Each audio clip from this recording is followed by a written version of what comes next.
All right, breaking news now in Washington, D.C., as we've been talking about, the Supreme Court ruling today, huge ruling, major ruling to end affirmative action for college admissions. The court ruling that it violates the Equal Protection Clause of the Constitution and is therefore unlawful. Chief Justice John Roberts wrote the decision. We're still expecting major rulings on student loans, student debt relief, and much more. There are a couple of cases remaining from the term that began back in October, Bianca. And of course, today's decision is monumental and will impact admissions moving forward. Let's bring in our experts now to discuss some of the legal implications here. Founder and president of Article 3 Project, former law clerk to Justice Neil Gorsuch. We are welcoming Mike Davis, and also attorney and advisor to the Donald Trump campaign 2024, Christina Bobb. Welcome to you both. Thank you. I'd like to put up some of your tweets, Mike, as you've been reacting to this SCOTUS decision on affirmative action, which really had been, decades sort of in the making, back and forth. You say basically what has happened today is ending illegal racial discrimination. In another tweet, you talked about what really would be happening if Democrats cared about kids, which would be school choice. Walk us through your reaction to today's decision.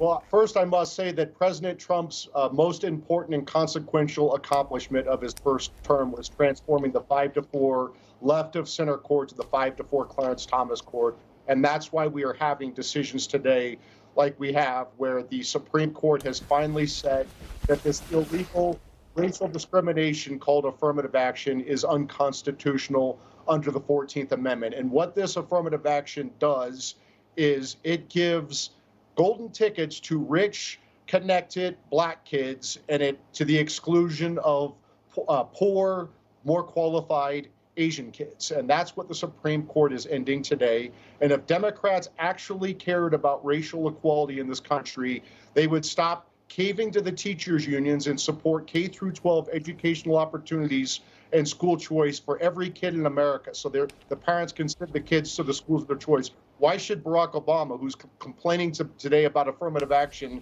be the only black person in D.C. who gets to send his kids to an elite private school? Hey, Christina, I want to get your thoughts about the ruling. First of all, Chuck Schumer reacted and said that it's a major roadblock in the country's march towards racial justice. And then Justice Sonia Sotomayor, you can see in part what Senator Schumer said. And then Justice Sonia Sotomayor, in her, I believe it was a 69-page dissenting opinion, wrote in part that the indefensible reading of the Constitution is not grounded in law and subverts the 14th Amendment's guarantee of equal protection. Does it? What do you think? Yeah, I think the ruling that came out today absolutely is grounded in the Equal Protection Clause of the 14th Amendment. The idea that black kids or some other minority kids aren't capable, can't get to these schools on their own merit in and of itself is racist. And that has ended today. So I think the Supreme Court has done a fantastic job of ending racial discrimination. These kids are perfectly capable of competing with their peers. And just the idea that we believe in them enough to be able to do that, I think is important for them to understand that no one thinks you have to get to an Ivy League school just because you're black, but you're actually capable of getting there. And I think that that's what ended today. And I think it's a great ruling. But isn't it true, though, race can still be taken into consideration? For instance, the admissions can still look at race as, in a person's essay, right? I mean, so there is kind of a catch to it, yeah? Yeah, absolutely. They can't. I mean, you still can't discriminate against people based on race. So if, they send you a letter saying you didn't get in because you're white or you didn't get in because you're black, that can still be litigated. That's the whole point of the ruling is you can't do that. So there are absolutely protections in here, the right kinds of protections on the right kinds of issues to make sure that people aren't discriminated against because of their race. That's exactly what this issue does. And we'll see a lot of the Asian American group that fought for this, celebrating this SCOTUS ruling today. Before we let you guys go, we want to pivot to Hunter Biden being deposed today regarding his laptop. Sort of an interesting twist. A laptop which was disinformation, now confirmed that it's real, and it's part of this lawsuit with the owner there. Mike, what are your thoughts on this and how this may go? Obviously, a lot of what's on that laptop now has come into question.